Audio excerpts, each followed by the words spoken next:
जय हिंद, नमस्कार। मैं अंबर जैदी स्वागत करती हूँ आप सबका एक बार फिर से हमारे आज के कार्यक्रम में। और आज के कार्यक्रम में एक बार फिर से हमारे साथ मौजूद हैं आदित्य सत्संगी जी फ्रॉम सतौल जी। बहुत बहुत स्वागत है आपका। जय हिंद, नमस्कार। जय हिंद, नमस्कार आपको, आपके दर्शकों को, और वापस बुलाने के लिए बहुत बहुत धन्यवाद। बहुत धन्यवाद आदित्य जी। कई सारी चीजें हैं जिस पर मैं आज आपसे बात करना चाह रही थी। एक तो ये कि ईरान और यमन कहें या हुती कहें, दोनों ने एक साथ मिलकर इसराइल पर हमला किया है। और एक तरफ तो ये चर्चाएं चल रही हैं कि पीस हो जाएगी, और डोनाल्ड ट्रम्प कह रहे हैं कि हाँ अभी हो जाएगी, कल हो जाएगी, परसों हो जाएगी, और बहुत लंबे समय से ये चल रहा है।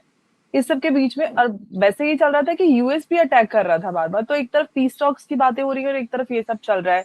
और डोनाल्ड ट्रम्प इतने परेशान नजर आ रहे हैं, इसराइल को भी कह रहे हैं कि भाई अटैक ना करो, मान जाओ। क्या सिचुएशन उनके हाथ से निकल गई? क्यों इतने परेशान है डोनाल्ड ट्रम्प? देखिए, वो भी क्रिस्टिन के इंटरव्यू से वॉकआउट किया डोनाल्ड ट्रम्प ने। यस। जो न्यूज़ एंकर थी वो क्रिस्टिन। तो ये जी। देखिए, ये आपने बिल्कुल सही बोला, उनके हाथ से निकल गया है। और एट द सेम टाइम अभी कोई ये युद्ध रुकने वाला नहीं है। ये चलता रहेगा, रुकता रहेगा, चलता रहेगा, ये रुकता रहेगा, जब तक कि पूरा डी डॉलराइजेशन नहीं हो जाता। तो इससे लॉन्ग टर्म आप देख रहे हैं।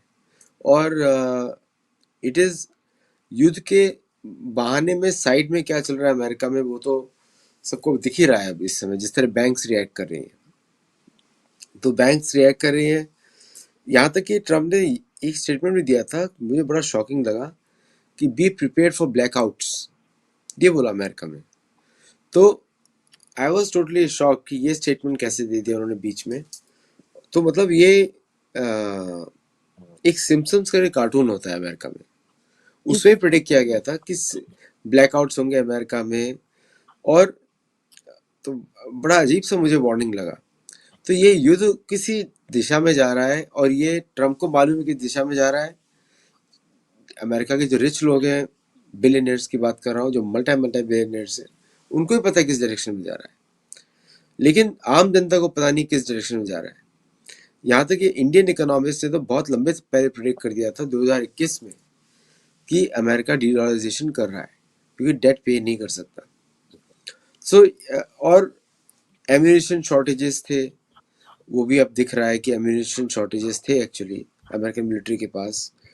तो तो इस समय अमेरिका किसी भी हालत में पीस चाहता है, लेकिन उसने इतनी गड़बड़ी मचाई है पूरी दुनिया में आज तक, उसको कोई पीस दे नहीं रहा है। देखिए, जाते जाते भी भारत में भी गड़बड़ी मचा रहा है।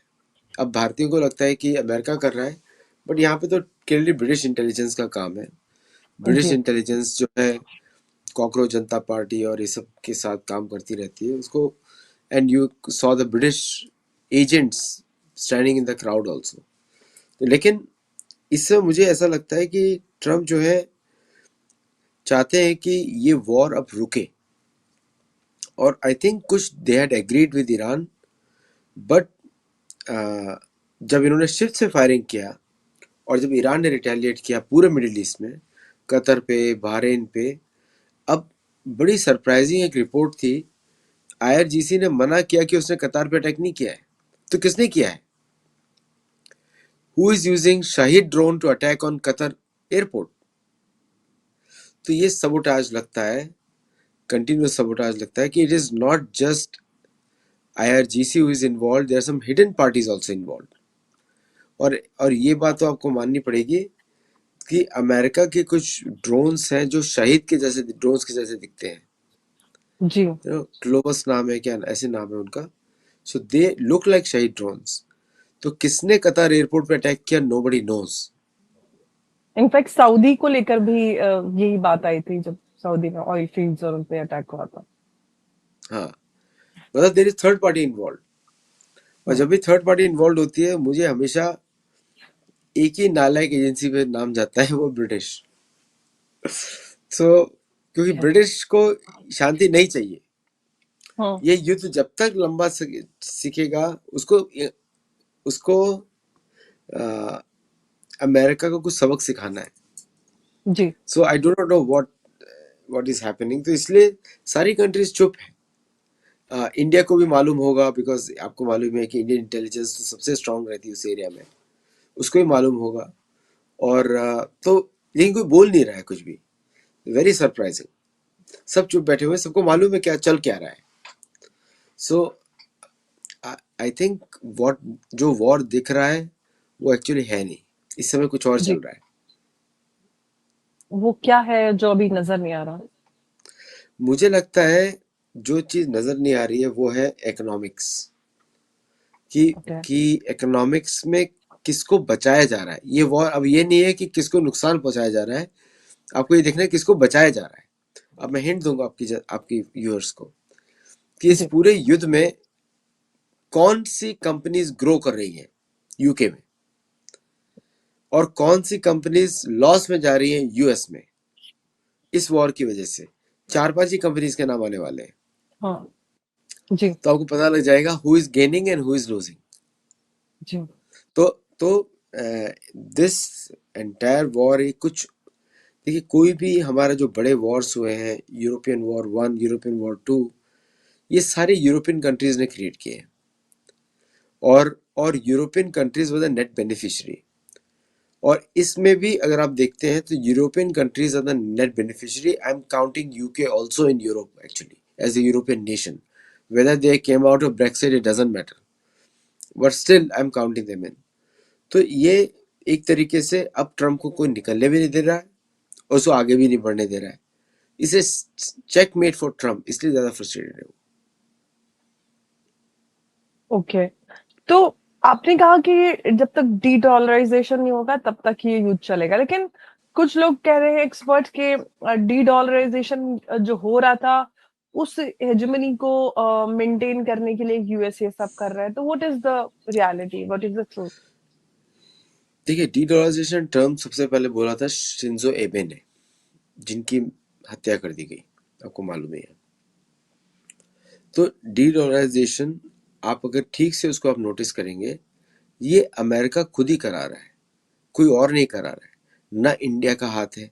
इंडिया तो ओपन स्टेटमेंट दिया इंडिया ने कि they will continue trade in dollars with whoever accepts it, इसलिए तो इंडिया अभी भी मेंटेन करता है डॉलर रिजर्व्स। चाइना ने अपनी होल्डिंग्स कम करी है, रिमूव नहीं करी है। चाइना की होल्डिंग 680 बिलियन डॉलर है। जापान ने अभी तक डॉलर होल्डिंग्स कम नहीं करी है, 1.16 trillion dollars. Japan is the highest US treasury holder in the world. Okay, तो यूरोप ने भी कम नहीं करी, यूरोप ने रिलेटिवली थोड़ी कम करी है, भारत ने भी कम करी है। जैसे भारत ने 45 बिलियन डॉलर्स कम किया था लास्ट ईयर, दिस ईयर। तो but it's not getting zero. और भारत का तो ओपन स्टेटमेंट है, we are not against dollar. तो अगर भारत जैसा देश बोलता है मैं अगेंस्ट डॉलर के अगेंस्ट नहीं हूं, इसका मतलब ये है कि कौन करा रहा है फिर ये। अगर डॉलर करेंसी रहता है then America will have to pay. They cannot go to stable coins and this Ponzi scheme or that Ponzi scheme. तो अगर इमेजिन करिए डेमोक्रेट्स होते पावर में, would there would be 5 wars going on right now। तो अगर क्योंकि Republicans हैं एक वॉर चल रहा है, समझ रहे आप, एक, बाकी तो सो देयरफॉर अमेरिका और American corporation themselves are responsible for it, कोई और नहीं है। किसी और में क्या हिम्मत होगी, कौन लिख करेगा, वो कौन देश करेगा। Everyone is ji. dependent on American economy right now, right now, eventually ji. it's going to go away। जी। लेकिन अब यहाँ से मतलब क्योंकि हम देख रहे हैं ऑयल प्राइस, एनर्जी, सारा कुछ, और ग्लोबल इकोनॉमी पे बहुत असर पड़ रहा है, और सारे ही देशों पर उसका असर अब नजर आ रहा है, और अभी कंटिन्यू रहेगा तो ग्लोबल इकोनॉमी कंप्लीटली शॉक में चली जाएगी। तो आपको क्या लगता है कि और कितना लंबा ये चल रहा है, और ये कब तक पीस का और ये सब का ड्रामा चलेगा कि भाई हाँ, हम पाकिस्तान को बीच में डाल के, पाकिस्तान कह रहे हैं we are working on a fresh proposal, ये सारा कुछ? ये वॉर मुझे नहीं लगता है 27-28 तक भी खत्म होगा। So oh, you are okay. Looking at long haul, चलेगा हम्म। रुकेगा, चलेगा रुकेगा, चलेगा रुकेगा, ऐसे चलता रहेगा। और बाकी हम्म। इकोनॉमीज भी ऐसी चलती रहेंगी, बिकॉज तेल का प्राइस तो वैसे ही बढ़ रहा है। The more the hmm. Oil prices increase, the hmm. Lesser the chances of मतलब कि वॉर रुकने का। जी। तो वॉर की वजह से प्राइस इंक्रीज हो रहा है। और आप देखेंगे कि अमेरिका में भी प्राइसेस इंक्रीज हो रहा है इन ए बिग वे। तो ये आई थिंक मिड टर्म तक तो आप डेफिनेटली देख रहे हैं वॉर रुकेगा, शुरू होगा, रुकेगा, बंद होगा, ऐसे चलता रहेगा। तो मतलब शुरू होगा, रुकेगा, नवंबर तक तो हम मिनिमम देख रहे हैं। भारत के साथ और डील को लेकर भी ये जो यूएस है वही गाना हो गई, अभी हो गई, हो गई, मतलब एकदम अलग जबकि उधर से खुद भी अलग गेम खेल रहे वो आए थे उनके सर्जियो गोरबी बोल रहे कि भाई एकदम फाइनल हो गया, ऑलमोस्ट डन है। उधर जाके वो वही है झूठ ना, बोल देते हैं, हो गए, हो गई, हो गई। ऐसा इंग्लिश में कहावत होती है, lots of sips between cups and lips. तो जब तक खाएंगे नहीं तो पता नहीं कि मीठा कितना है। तो आई थिंक हम्म, डील तो तभी होगी जब साइन होगी या उस पर एक्ट होगा। और टैरिफ हम्म, का धमकी देते रहेंगे तो डील होने वाली नहीं है। हम्म। मुझे तो हाँ, आई क्योंकि एम नॉट डायरेक्टली टैरिफ तो फिर वो दूसरी तरह से भारत को वो कर रहे हैं, फंसाने की कोशिश कर रहे हैं, अनफेयर प्रैक्टिसेस और ये और वो सब करके। तो ये भी चल रहा है, दूसरी तरफ से उनको डील भी चाहिए भारत के साथ। एक्चुअली हम लोग को तो कोई इंसाइट नहीं है to be honest to your viewers कि क्या हाँ, भारतीय मिनिस्ट्रीज क्या डिसीजन लेंगी। मुझे तो कोई इंसाइट नहीं जी, है। जी। लेकिन मैं लॉजिकली एक समराइज कर रहा हूँ कि हाँ, डिपेंडिंग ऑन द सिचुएशन मुझे नहीं लगता भारत जल्दी में है, हाँ, अमेरिका जल्दी में है।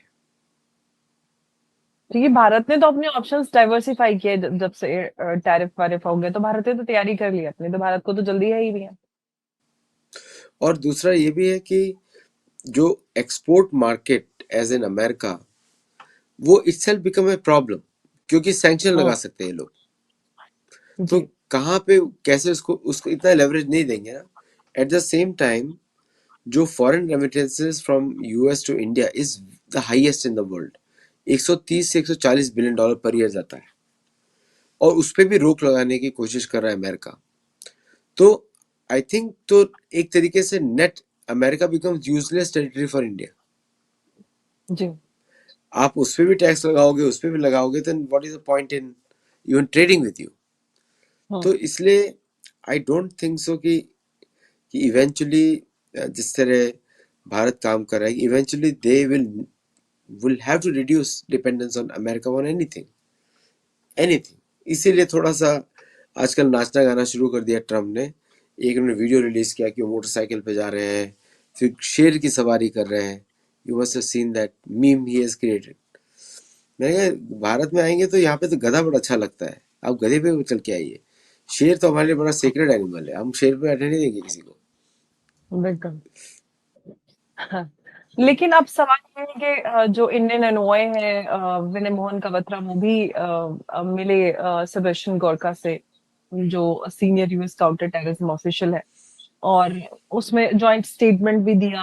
आपको क्या लग रहा है कि कुछ उस दिशा में, हालांकि जो यूएस है वो काफी बातें बोलता है कि हम काफी कुछ कर रहे हैं, काउंटर टेररिज्म कॉपरेशन, ये सारा कुछ, लेकिन अ, इस सारी चीजों से हम चाहे डिफेंस उसमें भी देखें, लेकिन सबोटाज भी हमें मिल रहा है, चाहे जी इंजन और उन सब की बात करें। दूसरी तरफ वो डील को भी लेकर आगे बढ़ाना चाहते हैं। तो आखिर जैसे कि आपने कहा कि कोई इंसाइट नहीं है कि भारतीय मिनिस्ट्रीज क्या फैसला ले सकते हैं, लेकिन यहाँ से जो नजर आ रहा है कि भारत जो है कहीं ना कहीं इंक्लाइन तो नजर आ रहा है इस तरफ, तो ऐसे में क्या आगे और नजर आता है इन सबको देखते हुए? देख, काउंटर टेररिज्म कोऑपरेशन अमेरिका के साथ इसलिए होता है टू गेट देयर पर्सपेक्टिव और गेट देयर से। हम्म, देखिए, भारत को अमेरिका की जरूरत नहीं काउंटर टेररिज्म के लिए, अमेरिका को हम्म, भारत की जरूरत नहीं है। भारत हम्म, के दुश्मनों को मालूम है कि भारतीय agencies can take sovereign actions, और हम्म, अमेरिका की एजेंसीज को भी मालूम है they can take sovereign actions.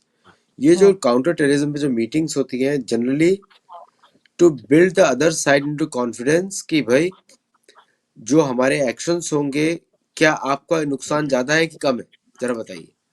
इतना ही होता है जी, और कुछ नहीं। Hmm, it is never about jointly India and US कोई काउंटर ऑपरेशन करेंगे, क्योंकि मोस्ट ऑफ द टाइम में काउंटर टेरर ऑपरेशन में from the Indian perspective America is the terrorist. समझे आप? सो वो तो वर्ल्ड ऑल्सो हो, सबको पता है कौन क्या कर रहा है। तो वो जब ये डिस्कशंस होते हैं तो बोलते हैं कि भाई अगर तुम इन्वॉल्व हो तो बता दो अभी से, तो वेयर वी गो सॉफ्ट। और कई तो हम जगह छोड़ ऐसा भी देंगे। होता है, छोड़ देंगे कई जगह। और अमेरिका को क्या जरूरत पड़ी है कि अमेरिका को मैथ्यू वैन डाइक निकालवाना है भारत से। जी। Okay, yes. That's the main thing. और इंडिया को निखिल गुप्ता को एज ए क्रिमिनल वापस लाना है। You understand? तो निखिल गुप्ता भारत के लिए भी क्रिमिनल है। सो ऐसा कोई ड्यूअल एजेंट नहीं है। देखिए, भारतीय इंटेलिजेंस इतनी सोफिस्टिकेटेड होती है, हम सब कुछ करके निकल जाते हैं, किसी को पता ही नहीं लगता है। हम्म। सो आपको याद होगा किस तरह भारतीय एजेंसीज ने कऊता के प्लान्स रिलीज करवाए थे। You know the whole story, उसमें तो मूवीज बन चुकी है। जी। और तो तो भारत का कोई निखिल गुप्ता करके कोई एम्प्लॉय होगा, डू यू थिंक कि उसको आईडी कार्ड दिया जाएगा Bharat? Normally most of the raw और ये सब जो ऑफिसर्स होते हैं इंटेलिजेंस के, इनका ऑफिस का एड्रेस भी नहीं होता है, इनका आईडी कार्ड भी नहीं होता है, इनका बिल्कुल। कोई बैज नंबर भी नहीं होता, एम्प्लॉय नंबर भी नहीं होता। तो कोई वो अगर सब तो बोलता यूएस है, में ही होता है। बैच हाँ, नंबर, आईडी यूएस में ही होता है। उन्होंने वही सिस्टम सोचा होगा, सिमिलर इंडिया में चलता है। हाँ, मतलब यूएस में होता है ना बैज दिखाते हैं, यहाँ पे कोई बैज नहीं दिखाता, उसकी ड्रेस भी नहीं होती है। तो वो बस ऑफिसर्स को पता होता है कौन किसको रिपोर्ट कर रहा है। तो एंड हम्म। आप किसी भारत के किसी ऐसा मैं तो कुछ ऑफिसर्स देखे हैं सीबीआई के जब मैं छोटा था। तो मेरे कुछ रिलेटिव्स काम करते थे, कभी लगता ही नहीं था कि कौन अंदर ऑफिस में घुसा है, कभी वो कौन बाहर निकला है, वी नेवर न्यू। लेकिन अंदर नाश्ता बड़ा अच्छा होता था, समोसा चाय सब अंदर पहुंचता रहता था, पर मुझे ये दिखता नहीं था कौन अंदर आके लेकर आया। So so very discreet by the way, वो मैं बोलना चाहता हूँ। अमेरिका को तो कैसा है कि वो छाती पे लिखते हैं सीक्रेट पुलिस। मैं कहा सीक्रेट कहाँ से हो गया? देखिए, आपने लिखा हुआ है सीक्रेट पुलिस। जब प्रधानमंत्री आए थे मोदी जी, बाइडेन के समय में, तो मुझे व्हाइट हाउस में बुलाया था, तो मैं मजाक बना रहा था सबका बैठ के वहां पे। थोड़ा अच्छा भी लगता है, भारतीय प्रधानमंत्री आए हैं, वॉशिंगटन डीसी सजा हुआ है। तो वो जो सीक्रेट सर्विस लिखा हुआ था, तो मैं ऑफिसर को पूछा, sir it is written secret police but I can see you, what is secret now? So हंसने लगा वो जोर जोर से, बोलता yes I understand the logic. तो अ, ये अमेरिका में जो ये लोग कुछ ज्यादा हॉलीवुड मूवीज देखते हैं, तो उनको लगता है कि मैथ्यू वैन डाइक को अच्छा टाई पहन के छुड़वा लेंगे, ऐसा कुछ होने वाला नहीं है। आपको देखा ही होगा फोटो, आजकल तो हंगर स्ट्राइक पे बैठा हुआ है। पिछले हफ्ते था, तो I don't know this week क्या है उसका स्टेटस, कि उसको मीट नहीं दिया जा रहा था। बोलता है हमारे यहाँ मीट नहीं सर्व होता, आपको जो दूसरों को मिलता है वही आपको मिलेगा। और काफी लंगड़ा के चल रहा है, तो may be either he is doing drama या उसकी सुताई की गई है, तो आई डू नॉट नो। तो तो भारत अपने हिसाब से ट्रीट कर रहा है इन लोगों को। तो जब वो मिल रहे हैं उसको, सेबेस्टियन को, तो सेबेस्टियन को तो यही बात हो रही होगी कि कहाँ कहाँ इन्वॉल्व हो, जरा बता दो हम लोग को। That's it. कोई भी अपने सोर्सेज बताता नहीं है। So they are not going to disclose कहाँ पे पूरा ऑपरेशन चल रहा है, but in case you are involved somewhere, let us know, that's what it is. Hmm. तो लेकिन पाकिस्तान के अगर हम इसमें रोल की बात करें, तो पाकिस्तान जो है अभी भी मतलब लगा हुआ है वहीं पे कि हम नए प्रपोजल पे काम कर रहे हैं। प्लस पाकिस्तान ने पीओजेके में हमने देखा कि वहां पर अंधाधुंध फायरिंग की, एक जनाजे में जो उमड़ी भीड़ थी उसके ऊपर काफी सारे लोग मर गए हैं। और ये सारी चीजें चल रही हैं, और इनफैक्ट हम देख रहे हैं कि पाकिस्तान में लगातार हमले और इस तरह की चीजें बनी हुई है। ये पाकिस्तान में तो खैर रोज का काम है। लेकिन जो पाकिस्तान जहां पर बैठा हुआ है, और अमेरिका ऑफ कोर्स इस पे कहीं पीस को लेकर आगे बढ़ने के मूड में नहीं है, तो इस पूरे खेल में पाकिस्तान का क्या होने वाला है? देखिए क्या है, पाकिस्तान का फ्यूचर तो इज ऑलरेडी रिटन। या तो अपने आप टूटेगा या उसको तोड़ा जाएगा, because it is hmm. Irrelevant for America also. और जो हम्म। भी डिफरेंसेस चल रहे हैं अमेरिका और यूके के बीच में, आप देखिए आज यूके की पावर कितनी है कि वो बेचारे एक सबमरीन भी नहीं भेज पा रहे समुद्र के अंदर, वन ऑल्सो टू पेट्रोल। हम्म। तो ये इतना वीक है, एंड विदाउट यूएस तो उनका कुछ बचता ही नहीं है। तो hmm. I think eventually America को डिसाइड करना पड़ेगा, चूज करना पड़ेगा। If you want to be with Pakistan then India is out of reach, और if you want to be with India then you have to accommodate Russia too. Okay, तो सब कुछ आपको नहीं मिलेगा तब भी, बिकॉज तेजस का experience has been very bad. तो तेजस में पैसा देने के बाद भी अपने इंजन डिलीवर नहीं किए, तो एक पूरा प्रोग्राम भी आपने चौपट किया, सबोटाज किया है. So I think America will have to take a junior partner role eventually, अभी तो नहीं है, इवेंचुअली. और पाकिस्तान का फ्यूचर तो इंडिया के हाथ में है. And I think everyone is looking for the right time now. There is no Pakistan future. कभी था ही नहीं, पाकिस्तानी कंट्री नहीं था 1947 से पहले. नाम ही अभी 100 साल भी नहीं हुए नाम को. ओके, तो नाम को ही 100 साल नहीं हुए. आई थिंक उससे ज्यादा बूढ़े तो हमारे देश में है, भारत में है. तो नाम ही उसका इतना नया है. So who cares about Pakistan name, it's still Indian territory. वो तो हमारा गवर्नमेंट थोड़ा बड़ा दिल वाला है, नहीं तो अगर कोई और होता could have declared it कि Pakistan, we de-recognize Pakistan as a state. Simple काम है. एक्चुअली भारत को डिक्लेयर करना चाहिए एज ए टेररिस्ट नेशन. और उसको आई थिंक इसलिए नहीं कर रहे हैं because it includes Indian territory. तो अगर ऐसा डिक्लेयर कर दिया तो पीओके, जिलजित बाल्टिस्तान और may be the other parts of Pakistan उस पर क्लेम नहीं कर सकते कि वो इंडियन टेरिटरी है. अपनी टेरिटरी को हम कैसे डिक्लेयर करेंगे टेररिस्ट स्टेट, राइट? इसलिए नहीं करते, क्योंकि अगर उसको डिक्लेयर किया then we are acknowledging Gilgit Baltistan and POJ के अंडर देम. तो इसलिए नहीं करते हैं उसको. ओके. लेकिन अब यहाँ से हम ये देखते हैं कि जो हम मिडिल ईस्ट या फिर जो हमारा वेस्ट एशिया है, जो कि जहाँ पे आप बैठे हैं वो तो इसको मिडिल ईस्ट ही बोलते हैं. अब जो हालात बने हुए हैं, सारे जो इस्लामिक कंट्रीज हैं वो परेशान हैं, और प्रेसिडेंट ट्रम्प ने पिछले दिनों ये भी बोला था कि पीस होते ही आप सबको इसराइल के साथ रिश्ते बनाने पड़ेंगे, बेहतर करने पड़ेंगे, सारा कुछ करना पड़ेगा. पाकिस्तान में उस सबको लेकर काफी ज्यादा हमें अलग अलग नजर आ रहे हैं, थ्रेट्स भी नजर आ रहे हैं, जितने भी टेररिस्ट ऑर्गेनाइजेशन और सब कि नहीं ये नहीं हो सकता. लेकिन पहले रिपोर्ट ये आ रही थी कि पाकिस्तान सऊदी अरेबिया के साथ ऑलमोस्ट कभी भी, मतलब इसराइल के साथ रिश्ते बनाना मतलब अब्राहम अकॉर्ड साइन करना. और प्रेसिडेंट ट्रम्प का ये एक प्राइम इनिशिएटिव रहा है फर्स्ट टर्म में भी, और अभी भी वो इसको पुश करने की कोशिश कर रहे हैं. आपको क्या लग रहा है कि कुछ होगा इस पर? पाकिस्तान भी आ सकता है सऊदी के साथ में? पाकिस्तान में तो बस एक है, पैसा फेंको तमाशा देखो. Even Pakistani generals don't believe कि they are willing to fight any war. आपको याद होगा सिंदूर में इन्होंने अपने टैंक्स मूव किए थे. कैन यू इमेजिन आज के समय में कोई टैंक्स मूव करता है? वो टैंक्स तो सिटिंग डक्स हैं आजकल. ये कोई 1945 की लड़ाई तो नहीं है जो उसमें टैंक्स मूव होंगे. तो द होल थिंग इज, तो यू कैन अंडरस्टैंड कि whole Pakistani military is a joke. वो सिर्फ नियतों पर ही अटैक कर सकते हैं. 200 लोग मार दिए उन्होंने पीओजेके में, वो भी हमारे सिटीजन्स को मारा है. मैं तो इसको ऐसा गिनूंगा, हमारे सिटीजन्स को मारा है. Indian citizens have been killed in PoJK. तो तो आई थिंक अमेरिका भी जैसे मैंने आपको पहले बोला कि the usability of Pakistan is over for anybody. India is way too powerful, और Russia is very powerful, China is powerful. So neither we need Bangladesh from American perspective, nor we need Pakistan. अब ये either situations in those countries know, और India has to decide इसको क्या करना है.